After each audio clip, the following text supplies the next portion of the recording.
आज हम लोग देखते हैं, पूर्व की कक्षाओं में आपने देखा मांग किसे कहते हैं। आज हम लोग आगे बढ़ते हुए देखते हैं मांग के नियम। मांग का नियम। Law of demand.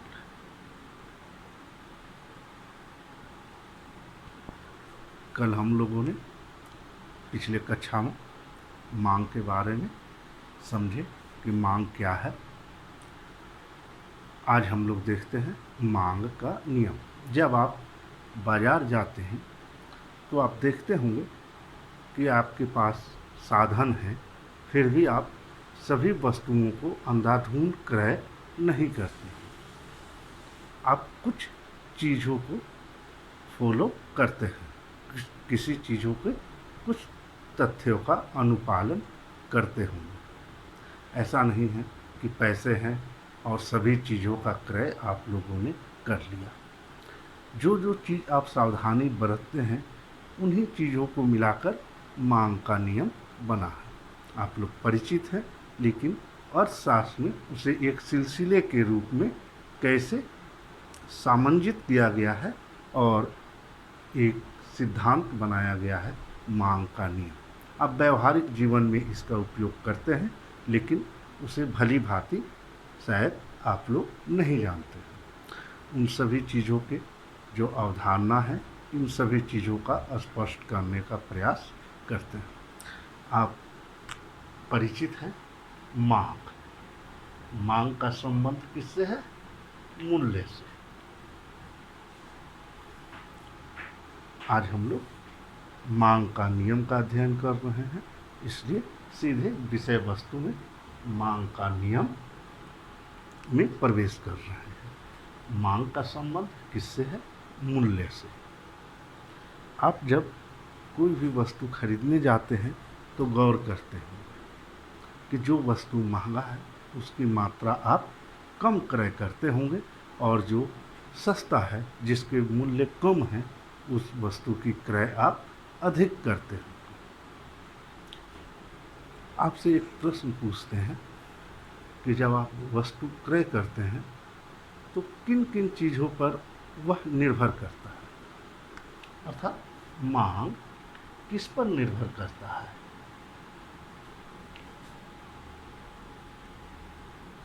पहला, मूल्य पर।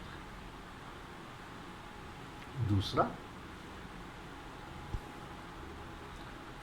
अगर आपकी आय बढ़ जाएगी तब मांग बढ़ जाएगी। आय, कुछ वस्तुओं की मांग आपके फैशन, समय के अनुरूप भी बदलती है। फैशन, टेस्ट, आपकी रुचि,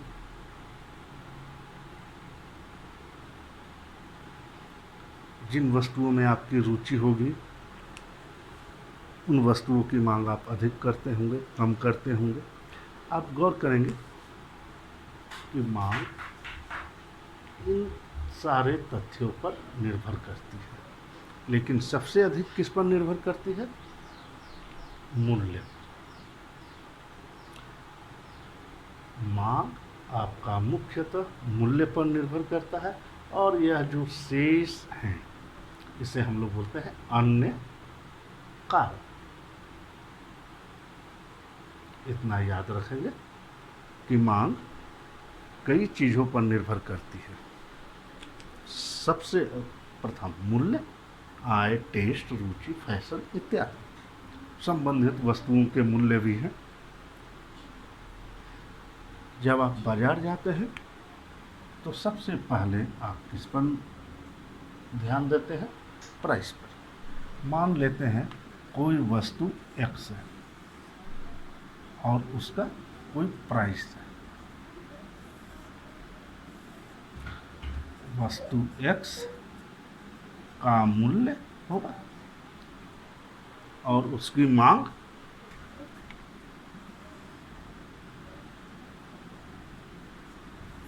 की मात्रा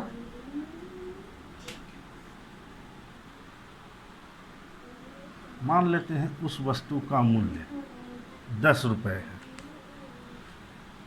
तो आप मांग करेंगे। मान लिया उस समय मांग 100 इकाई करते हैं।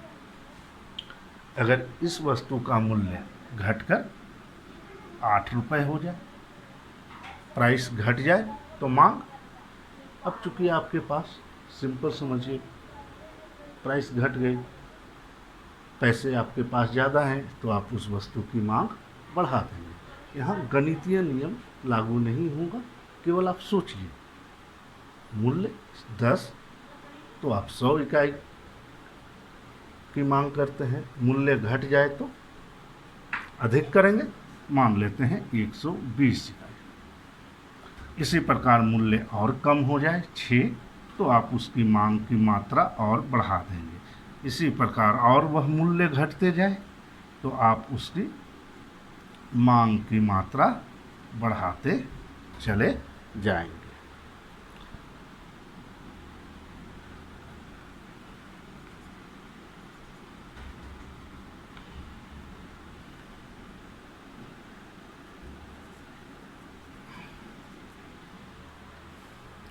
इस तालिका से स्पष्ट है, जैसे जैसे वस्तु का मूल्य घट रहा है, उसकी मांग की मात्रा बढ़ रही है।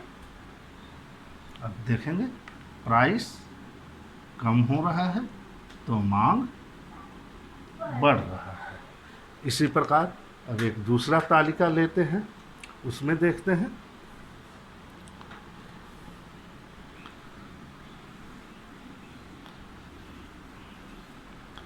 अब मान लेते हैं किसी वस्तु का मूल्य 2 रुपये है, तो आप उसकी मांग अधिक कर रहे होंगे, 180 मान लिए हैं।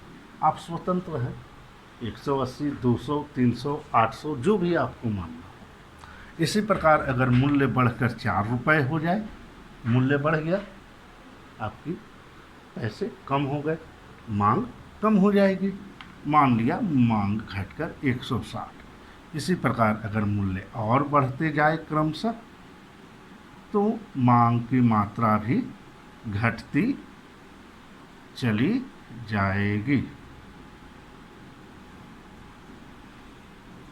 आप यहाँ देखेंगे, अगर प्राइस क्या हो रहा है, बढ़ रहा है, प्राइस बढ़ रहा है, तो मांग की मात्रा घट रही है। यही आपका मांग का नियम है। इन सभी को हम लोग क्या कहते हैं, अन्य कारण।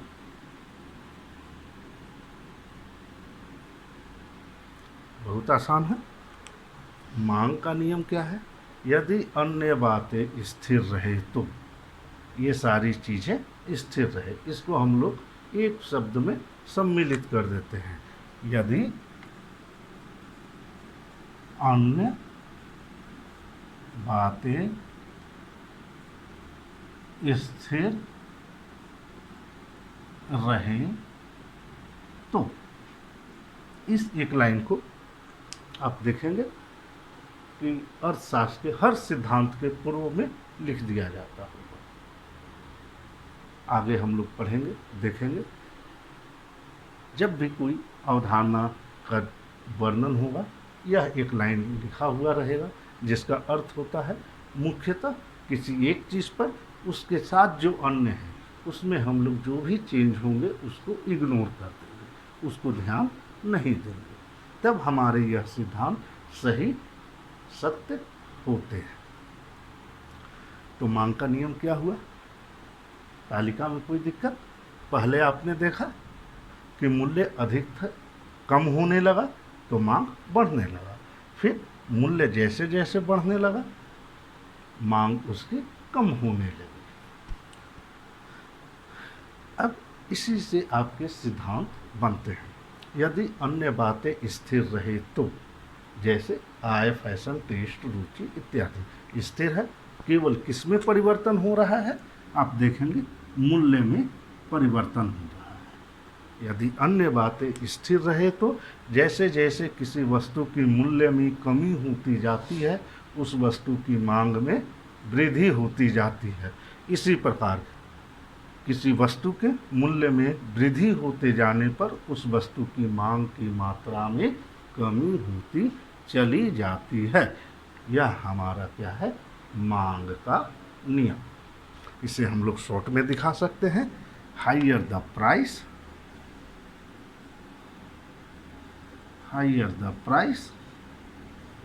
Lower the demand.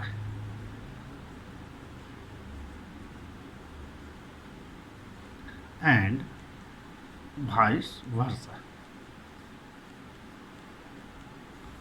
Vice versa का अर्थ होता है पुनः विपरीत, अर्थात मूल्य अधिक होगा उस वस्तु की मांग कम होगी, तथा वाइस वर्सा अर्थात अगर मूल्य कम होगी, lower the price higher the demand. इसे शॉर्ट में आप इस प्रकार भी याद कर सकते हैं, लोअर द प्राइस क्या होगा, पहले हम लोग हाइयर लेकर चले, हाइयर कर देते हैं, higher the price lower the demand, lower the price higher the demand. यही हमारा मांग का नियम है। कोई दिक्कत? मांग का नियम क्या है? यदि अन्य बातें स्थिर रहे तो जैसे जैसे किसी वस्तु के मूल्य में वृद्धि होती जाती है उस वस्तु की मांग की मात्रा में कमी होती जाती है, तथा वाइस वर्सा विलोमशः, या आप पुनः उस लाइन को लिख सकते हैं, तथा जैसे जैसे किसी वस्तु के मूल्य में कमी होती जाती है उस वस्तु की मांग की मात्रा में वृद्धि होती जाती है। कोई दिक्कत नहीं होगी। एक बार और आप मांग के नियम को समझ लें।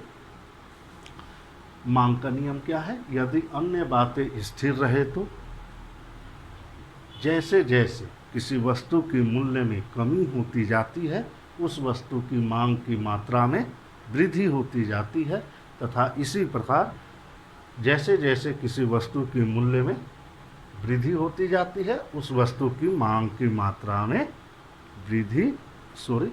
कमी होती जाती है। इसे हम लोग शॉर्ट में higher the price lower the demand, lower the price higher the demand भी याद कर सकते हैं। बहुत सिंपल है। अब हम लोग मांग के नियम को समझते हैं एक तालिका के द्वारा।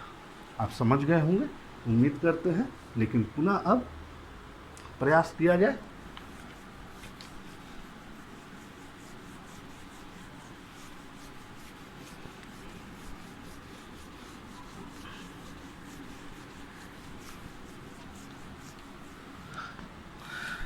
मांग का नियम समझ गए। यदि अन्य बातें स्थिर रहे तो जैसे जैसे किसी वस्तु के मूल्य में वृद्धि होती जाएगी उस वस्तु की मांग की मात्रा में कमी होती जाती है, तथा जैसे जैसे उस वस्तु की मूल्य में कमी होती जाएगी उस वस्तु की मांग की मात्रा में वृद्धि होती जाती है।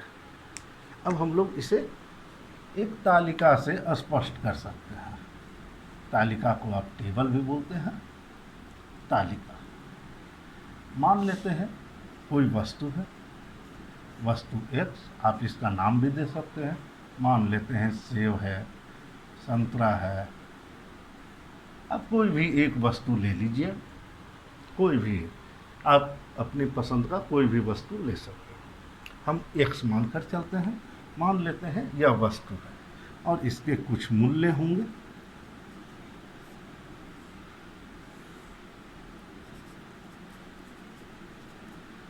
और मांग की मात्रा मान लेते हैं इकाई में, पीस में हम लोग मान लेते हैं। मान लिया किसी वस्तु का मूल्य 100 रुपये है, तब आप कितना मांग कर रहे हैं? मान लेते हैं हम लोग 1000 इकाई का मांग कर रहे हैं। अब वस्तु का मूल्य मान लेते हैं बढ़कर 150 हो जाए, तब मूल्य बढ़ गया, आप उसकी मांग क्या करेंगे, कम कर देंगे। मान लेते हैं उसकी मांग कम होकर कितनी हो गई, 800 इकाई, मूल्य और बढ़ जाए, मान लिया अब उसी वस्तु का मूल्य बढ़कर 200 रुपये हो गई, तो उस वस्तु की मांग क्या हो जाएगी, और घट जाएगी, घटकर हो गए 600। इसी प्रकार मान लेते हैं उस वस्तु का मूल्य और बढ़ जाए,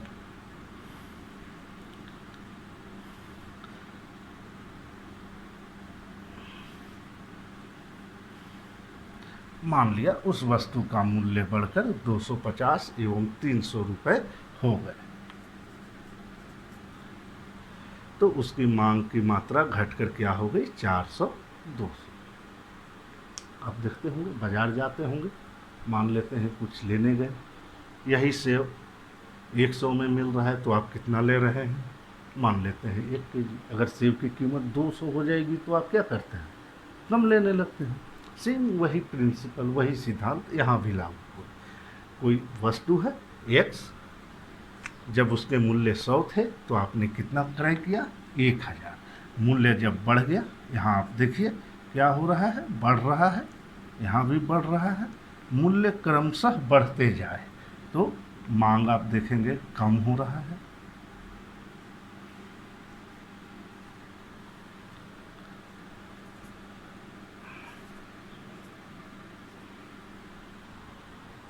गौर कीजिएगा, मूल्य क्या हो रहा है, यहाँ बढ़ रहा है, तो मांग की मात्रा घट रही है। इसी प्रकार हम एक और तालिका देख लेते हैं।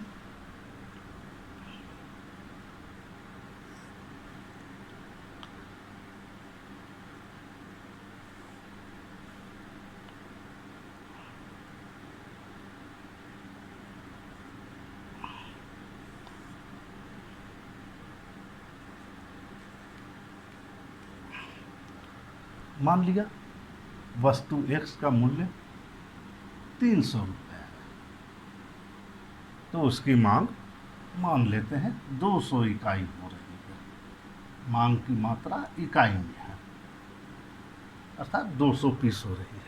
अगर मूल्य घट जाए, मान लेते हैं 300 से घटकर 250 रुपये, तो मांग बढ़ जाएगी, मान लिया मांग बढ़कर 400 इकाई होगी। इसी प्रकार मूल्य और घट जाए, मान लेते हैं 200, 150, 100 रुपये हो जाए, तो उसकी मांग क्या होगी, मूल्य घट रहा है, मांग बढ़ते जाएगा, 600 इकाई, 800 इकाई एवं 1000 इकाई हो जाएगी। आप यहाँ गौर कीजिएगा, इधर देखिए 300 से मूल्य घटकर कितना हो गया, 100।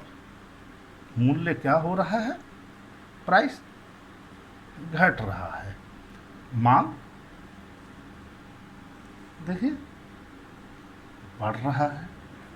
यहाँ क्या था, एक बढ़ रहा है, एक घट रहा है।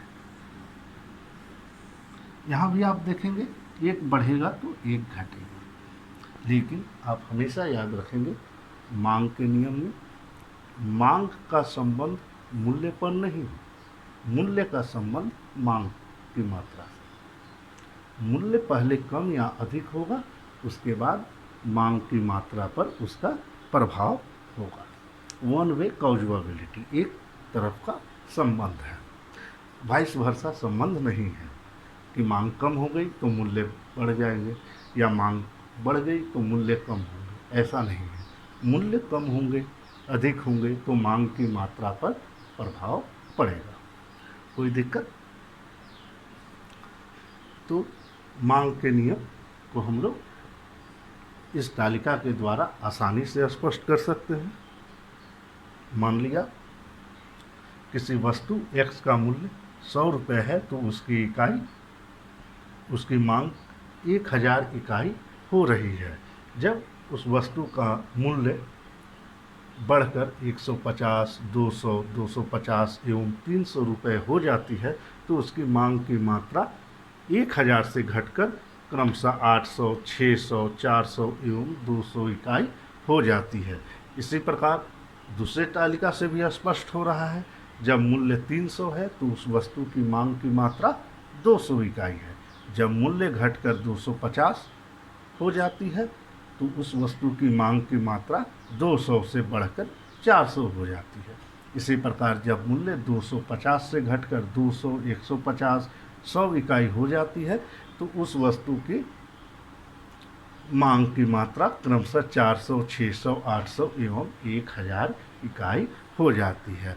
इस तालिका से स्पष्ट है कि जैसे जैसे मूल्य में वृद्धि होती जाती है उस वस्तु की मांग की मात्रा में कमी होती जाती है, तथा इस तालिका नंबर, इसे आप ख नाम दे दीजिए और इसे आप ख नाम दे दीजिए।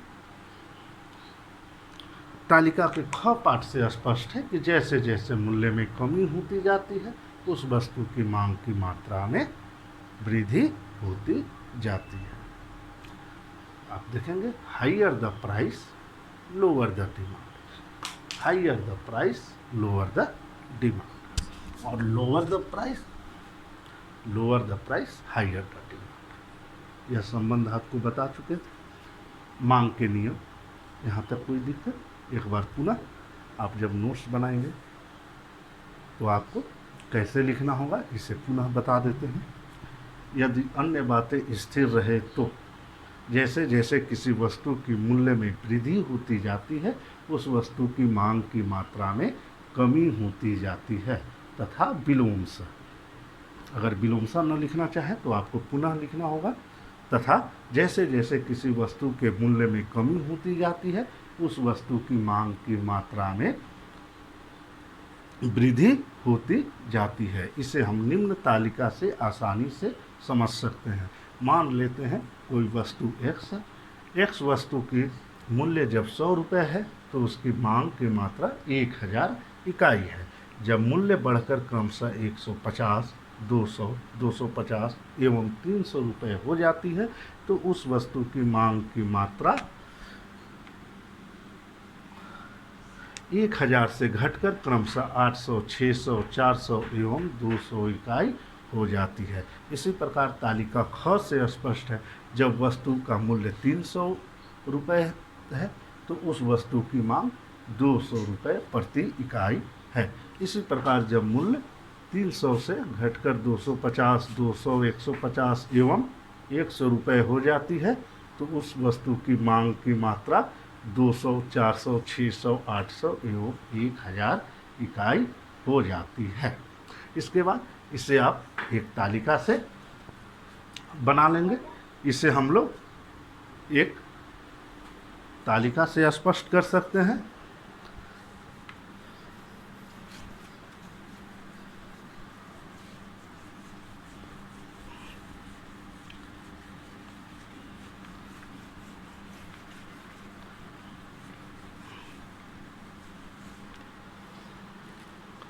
अब मांग का नियम को हम लोग एक रेखा चित्र से स्पष्ट कर सकते हैं।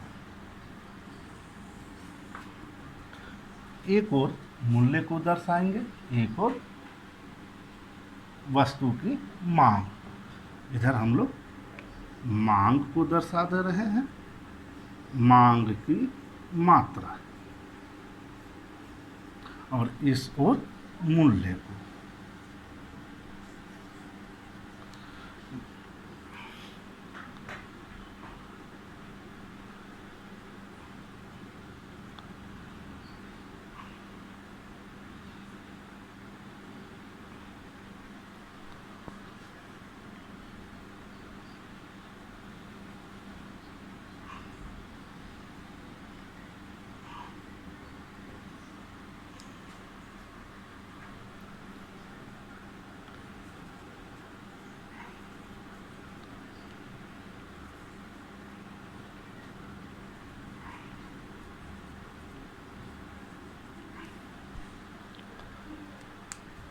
यह हमारे तालिका हो गए, सॉरी रेखा चित्र, एक्स एक्सिस, वाई एक्सिस। आपको तालिका याद होगी। जब मूल्य 100 था तो मांग कितनी थी। अब दोनों में कोई भी तालिका देखें, जब मूल्य 100 था तो मांग 1000, 100 और 1000। जब मूल्य बढ़कर 150 हो गई होगी तो 800। जब मूल्य बढ़कर 200 हो जाता है तो जब मूल्य और बढ़ जाए 250 तो मांग 400, घटकर 400 हो गई। और मूल्य बढ़कर 300 हो जाए तो 200। अब आप इन सभी बिंदुओं को मिला दीजिए।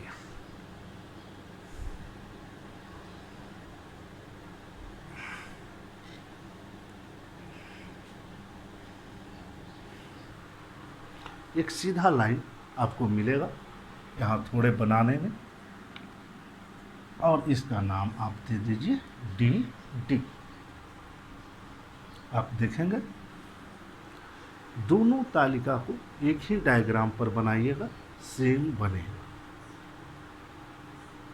यह हो गया डी डी, इसे हम लोग कहते हैं मांग वक्र या डिमांड कर्व।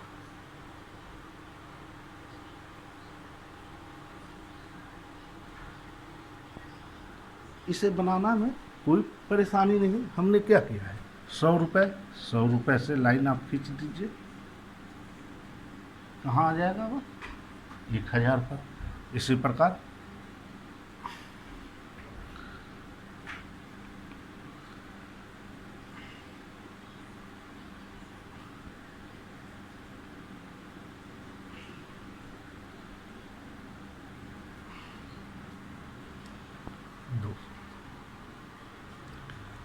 अब रेखा चित्र से वर्णन कर देते हैं। उपरोक्त रेखा चित्र में एक्स एक्सिस पर मांग की मात्रा को तथा वाई एक्सिस पर मूल्य को दर्शाया गया है। रेखा चित्र से स्पष्ट है तथा डी डी मांग वक्र है। रेखा चित्र से स्पष्ट है, जब वस्तु का मूल्य 100 रुपये है तो उसकी मांग 1000 इकाई है। जब वस्तु का मूल्य बढ़कर 100 रुपये हो जाता है तो उसकी मांग घटकर 800 इकाई हो जाती है। इसी प्रकार जब वस्तु का मूल्य बढ़कर 200, 250, 300 रुपये हो जाती है तो उसकी मांग घटकर 400, 200 इकाई हो जाती है।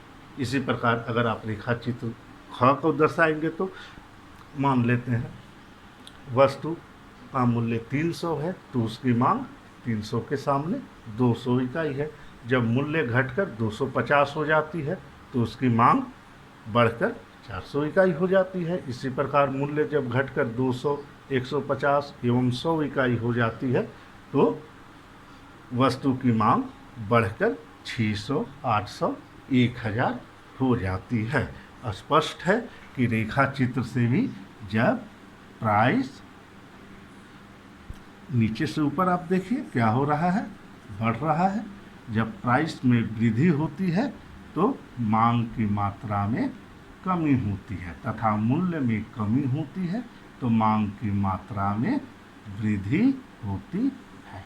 यही हमारा मांग का नियम है। मांग का नियम तालिका से भी स्पष्ट हो गया, रेखा चित्र से भी स्पष्ट हो गया। अब आप लोगों को एक फाइनल सम अप कर देते हैं।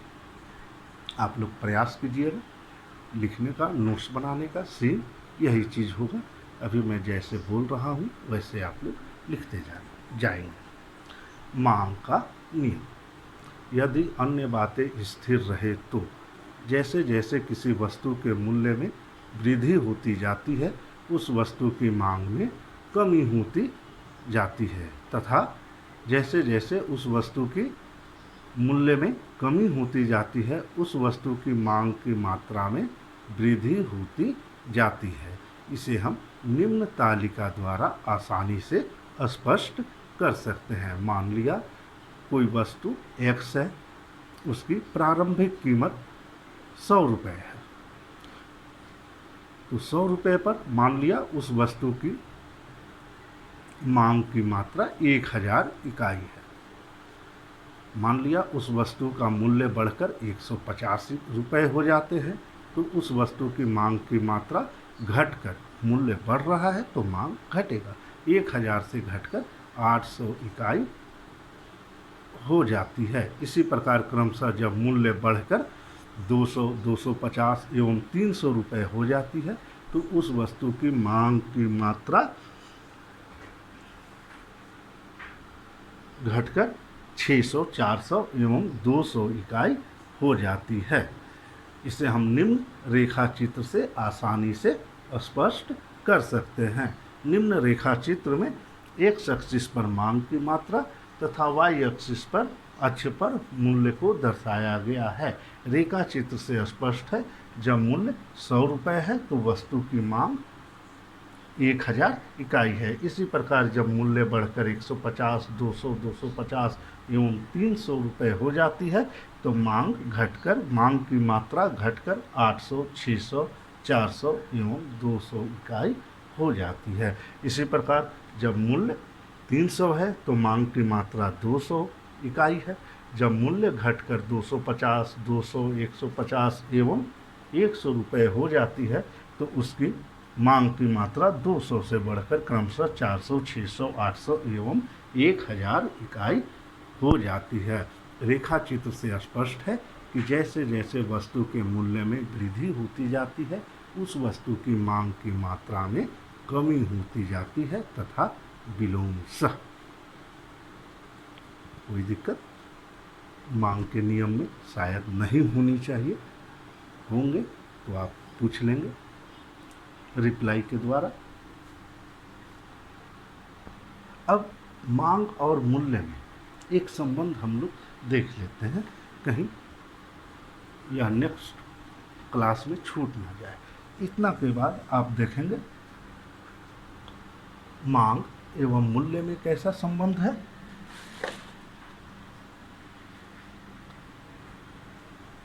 आप देखिए, एक बढ़ता है तो दूसरा घटता है, एक घटता है तो दूसरा बढ़ता है।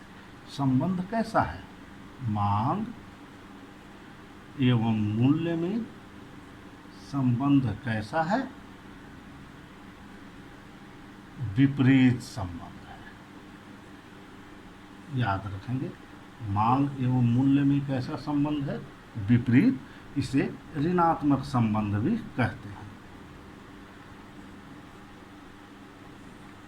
मांग एवं मूल्य में विपरीत संबंध है या ऋणात्मक संबंध है।